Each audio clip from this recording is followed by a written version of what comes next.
Welcome to this session on mathematical logic.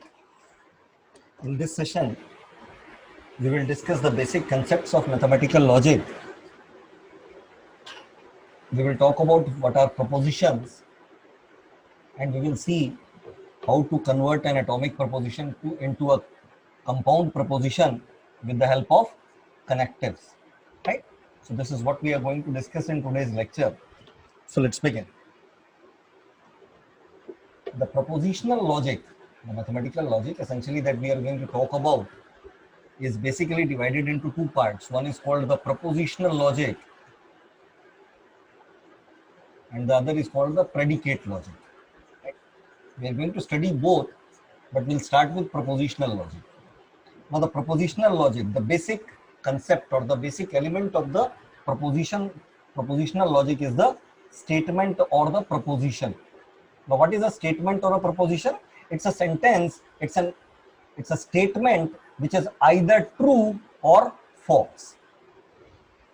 So a proposition is a statement which is either true or false. It's an assertion. Say for example, 2 plus 2 is equal to 4. Now this is a statement because I know that this is true. Similarly, 3 multiplied by 3 is equal to 8.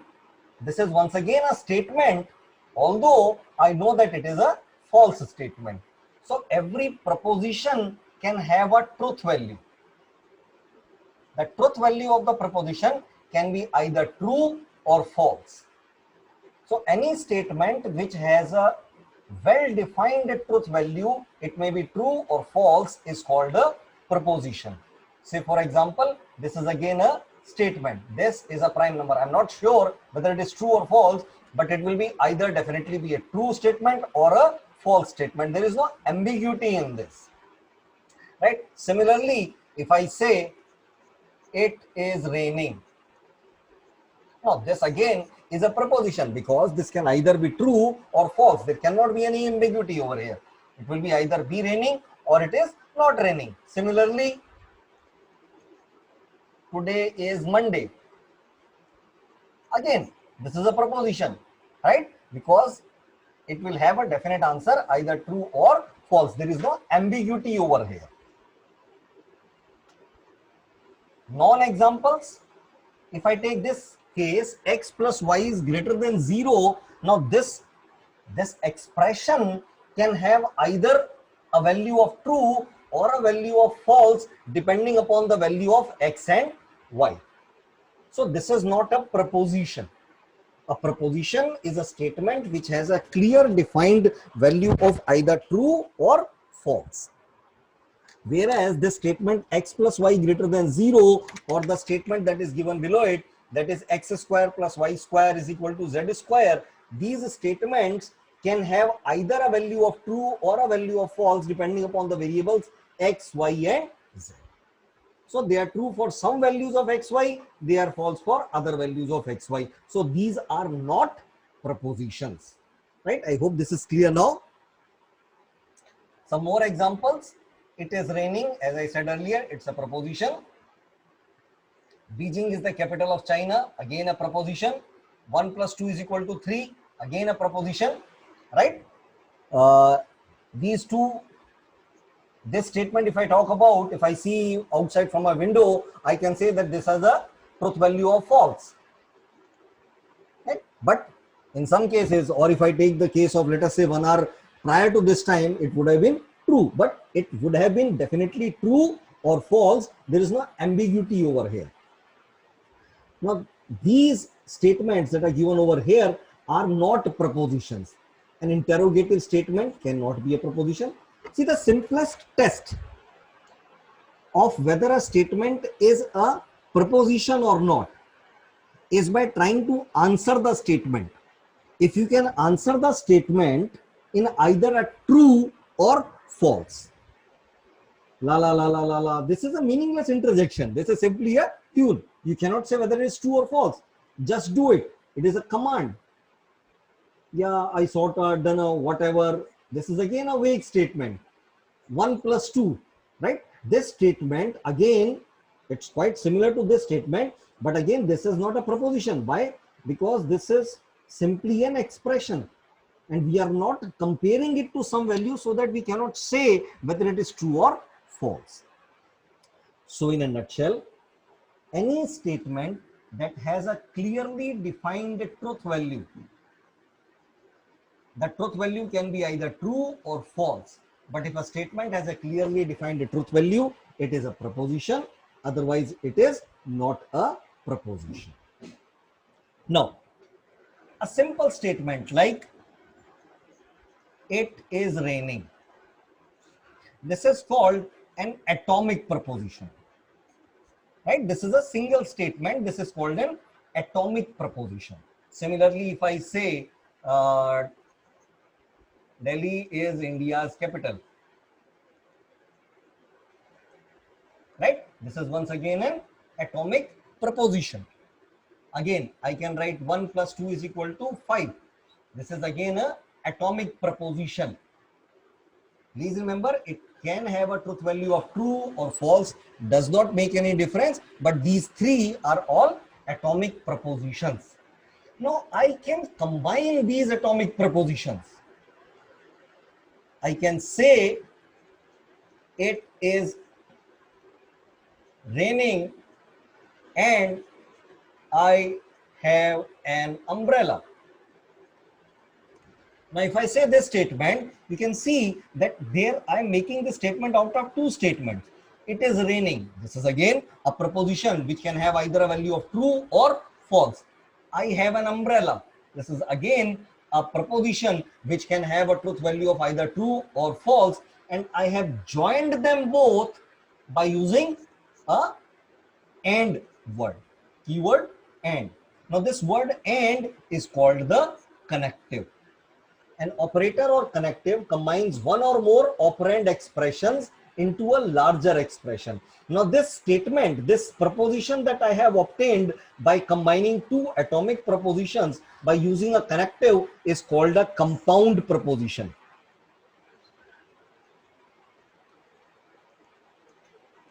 Compound proposition. This was called the atomic proposition. Right?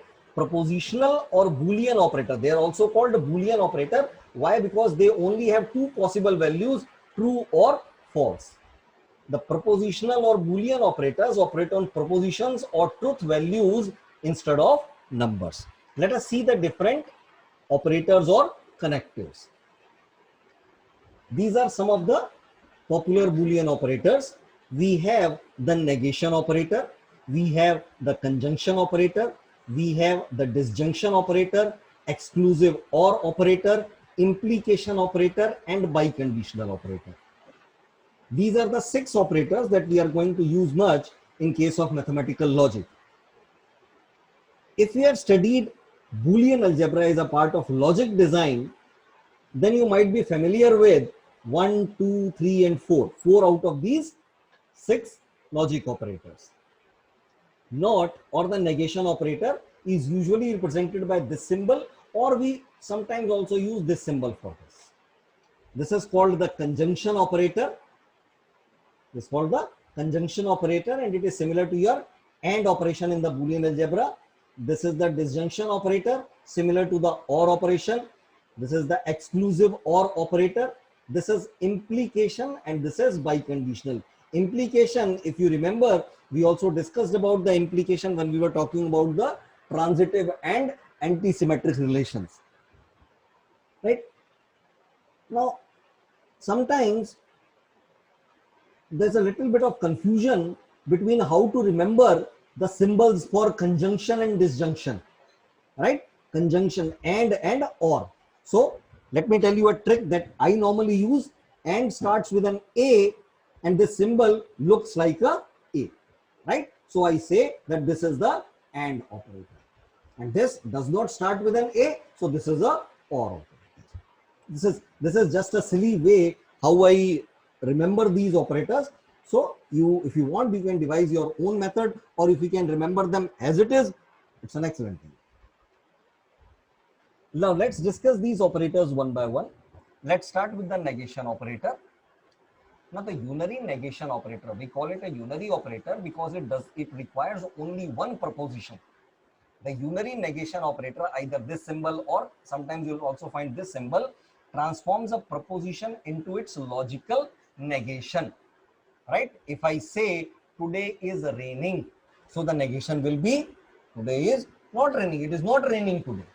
So if P, we normally denote the propositions by small letters. I have brown hair. Then negation of P will be I do not have brown hair. Now, in order to explain the propositions or the connectives, we normally use the truth table. Now, this is the truth table for the negation operator. How do we create a truth table? We list all the possible values for the proposition, and then we take all the possible values or all the corresponding values of the operator. So if I take a single proposition P, it can only have two possible values, either true or false. So if P is true, then its negation is obviously false. And if it is false, then the negation is obviously true. So the negation operator simply converts a proposition into its logical negation. Now this is not as simple as it looks. When we proceed further and when we talk about complicated complicated compound propositions, then finding the negation takes on a different meaning. But we'll come to that later. Next, let's talk about the conjunction operator. This works as the AND operation. The binary conjunction operator, once again, remember this is the symbol for the conjunction. As I said, this is pointing up like an A, so it means a AND operator. This is simple, a silly way of remembering the things. So the binary conjunction operator combines two propositions to form their logical conjunction, right? So the resulting compound proposition, let us say P is a proposition and Q is a proposition, then the resulting compound proposition will be P conjunction Q. Now the value of P conjunction Q will be true if and only if both P and Q are true. If P says I will have salad for lunch and Q says I will have steak for dinner, then P and Q means I will have salad for lunch and I will have steak for dinner. That means this is true and this is also true. Both of them have to be true for the conjunction to be true, as is clear by this truth table. Once again, now what we have done is we have taken two propositions over here, two atomic propositions P and Q, and on this side I have the conjunction of P and Q. Now as I have two atomic propositions, there will be four possible combinations: false false, false true, true false, and true true, right?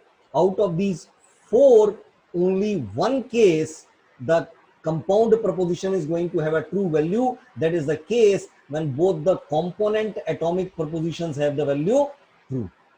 So conjunction is true only when both the atomic constituent propositions are true. So true and true will give me a true. Otherwise, in all the other cases, even if one of the proposition becomes false, the compound proposition becomes false.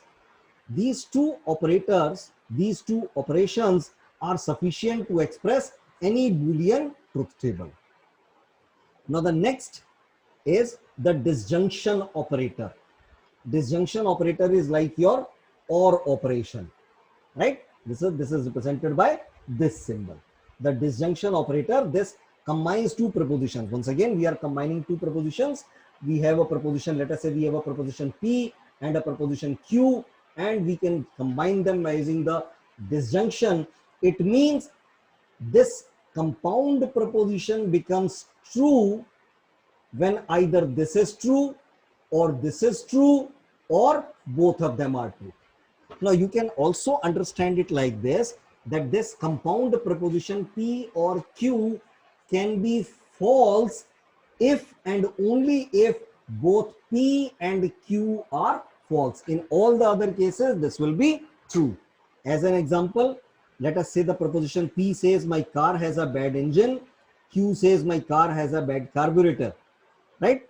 Now P or Q means either my car has a bad engine or my car has a bad carburetor.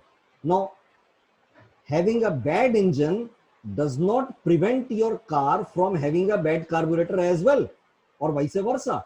So your car might have problem P, or it might have problem Q, or it might have both the problems. So the P disjunction Q will be true if your car has problem P or problem Q or both the problems. As is clear from this truth table for the disjunction, we have the preposition P, preposition Q, and the compound preposition P or Q. Right? Now, once again, we have four possibilities: false, false, false, true, true, false, true, true. Right? I once again have the four possibilities. And as I told you, the compound preposition is false only when both the atomic prepositions are false. In all the other cases, the compound preposition is true. See the difference.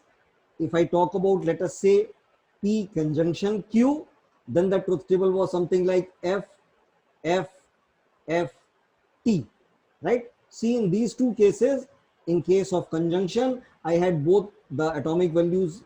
If both the atomic values were one true and one false, then the resulting compound preposition was false here. But in case of a disjunction, we have a value of true over here. Once again, just like the negation and conjunction, negation and disjunction, they are together, are also universal. They can also be used to represent any expression, any logic expression. A combination of negation and conjunction, disjunction, and negation and conjunction, both of them can be used for representing any logical expressions. Some examples of compound statements. If I let us take these two atomic prepositions, P says it is hot, Q says it is sunny, then if it is hot and sunny, I can represent it like P and Q.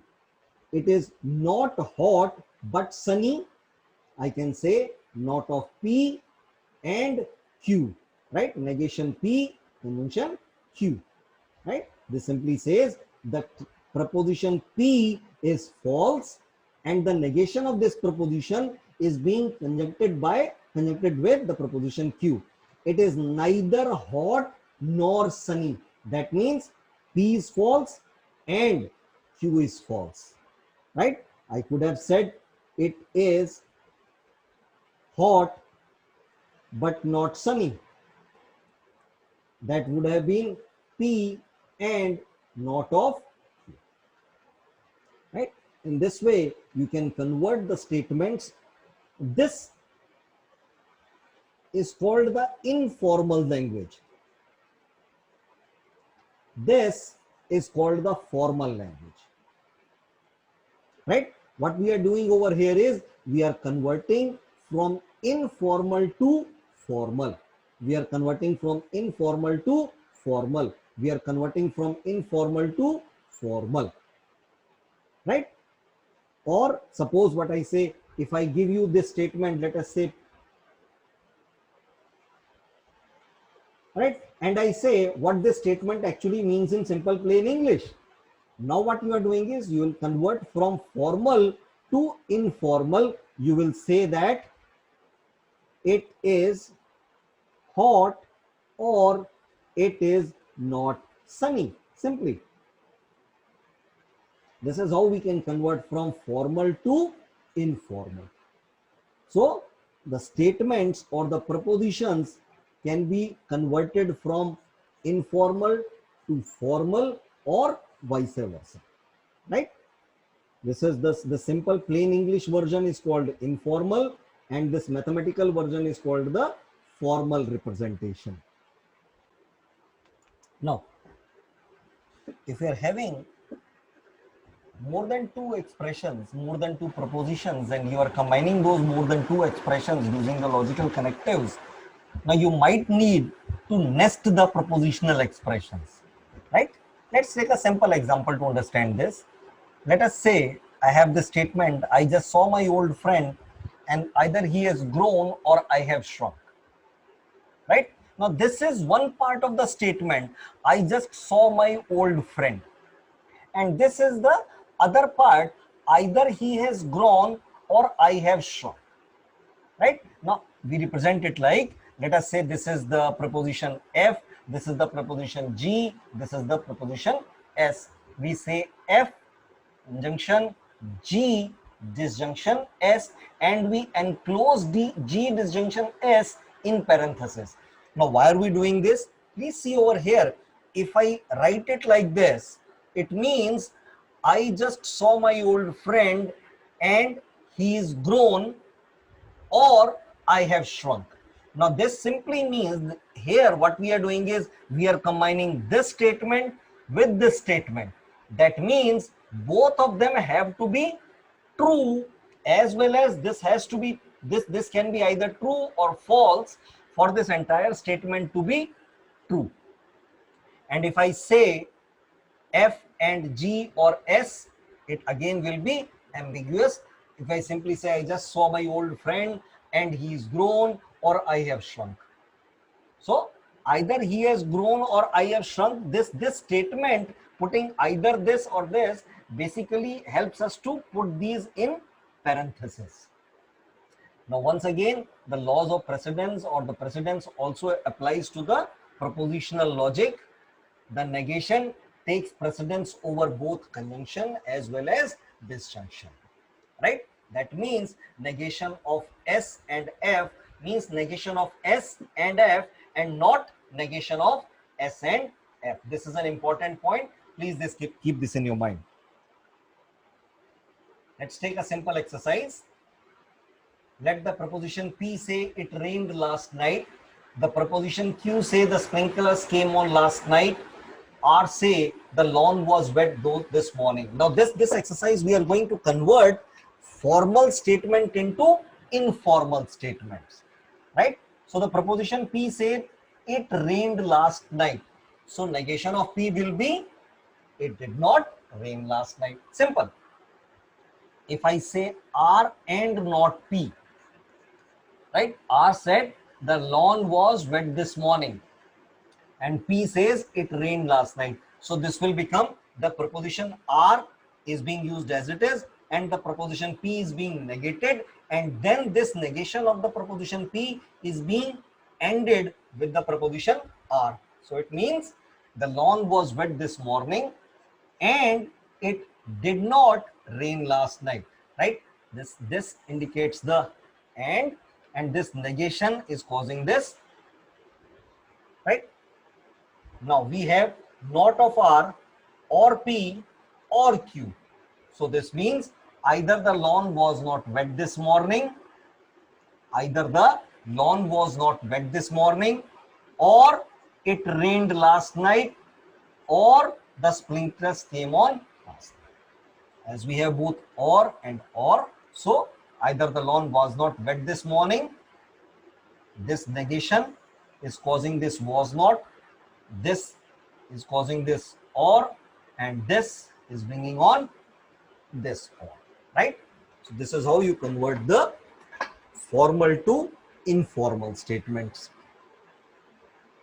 Next operator is exclusive or. Please remember, when we talked about or, we said that when we say P or Q, we say that either this can be true or this can be true or both of them can be true, right?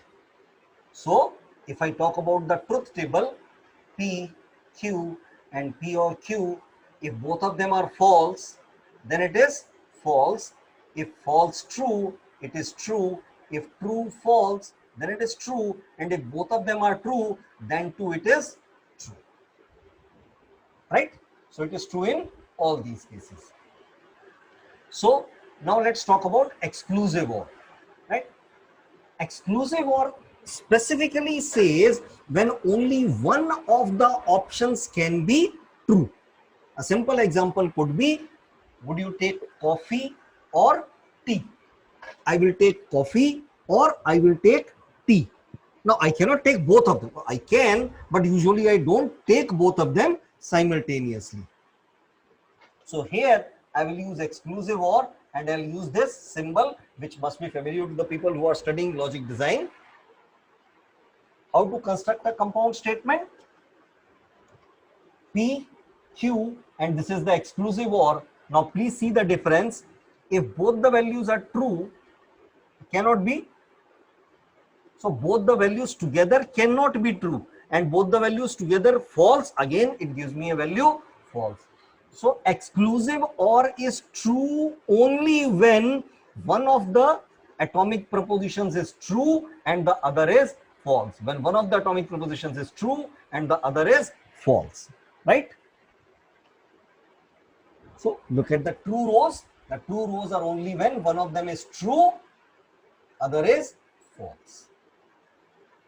So it can also be represented like this: P and not Q, P and not Q, or Q and not P.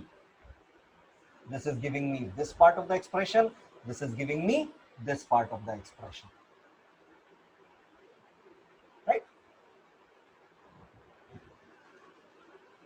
Similarly, these are the two rows where the exclusive OR is false. These are the cases when both the inputs are same. Now, another way of understanding exclusive OR is the value of the exclusive OR is true when the inputs are not same. Now, if both the inputs are same, it is false. When both the inputs are same, it is false. When both the inputs are not same, it is true. When both the inputs are not same, it is true, right? Again, we can write this. When P is true and Q is true, this is the statement, and we are putting a negation over this. When P is false and Q is false, this is causing this, and we put a negation over this. So this is how we can obtain the exclusive OR. Now, till now we have seen how to write the truth table for logical expressions, right? We have seen how to write the truth table for P and Q. We have seen how to write the truth table for P or Q or P XOR Q or something like that. Now let us see how to write a logical formula for a truth table. Suppose we are given a truth table and we are asked to write a logical expression for this truth table, right? Now there are two ways of doing that. The first idea is to use the true values, and the second idea is by using the false values. Let us see both of them one by one, right? Idea one is look at the true rows and take the OR. What it means is that the final value is true when we are at this case, or when we have this case, or when we have this case, or when we have this case, or when we have this case. Please understand, multiple cases cannot exist together, right? So these are the various options. This is true, true, true. So P and Q and R. True, true, false means P, Q, and if R is false, we are representing it by not of R, and so on, right? Similarly, this false, false, false is being represented by not of P, not of Q, not of R. So now in the first idea, what we do is we take all the true values. See, this true value is represented by this, this, this, and what we are doing is we are taking all these expressions and we are ORing them. We are putting disjunction over here, right? So this is the complete expression for this truth table. That means either this or this or this or this or this will cause the final expression to be true, right? If I go with idea 2, idea 2 means we will take the false options and we will say that the final output is going to be true. Please listen carefully. The final output is going to be true if we are not landing into these false cases, right? So look at the false rows. We negate and we put and. Please remember, in the earlier case, we used or. We said that it will be true if we lie over here, or we come over here, or we come over here, or we come over here, or we come over here. But in this case, we say that if we do not come over here, and if we do not come over here, and if we do not come over here, then the output is going to be true, right? So now how we'll do it? So we'll use this and we'll put a negation over here, we'll put a negation over here, we'll put a negation over here, and then we will use the conjunction operator. So not of this and not of this and not of this. So these are the two ways of writing the logical formula for a truth table, right? So we can write, we can use either idea 1 or idea 2 to write a logical formula for a truth table, right? I hope it must be clear for you. In both the cases, the formula that you will be getting, the final expression that you will be getting may not look the same. But in the subsequent lecture, we will see how to analyze, how to simplify these expressions, and by using those methodologies, you will see that eventually we will see that both the expressions, although they might not seem the same, but they are the same, right?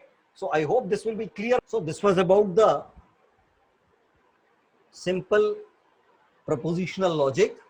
We discussed about what are the propositions, and we discussed about how to connect those propositions to form the compound propositions.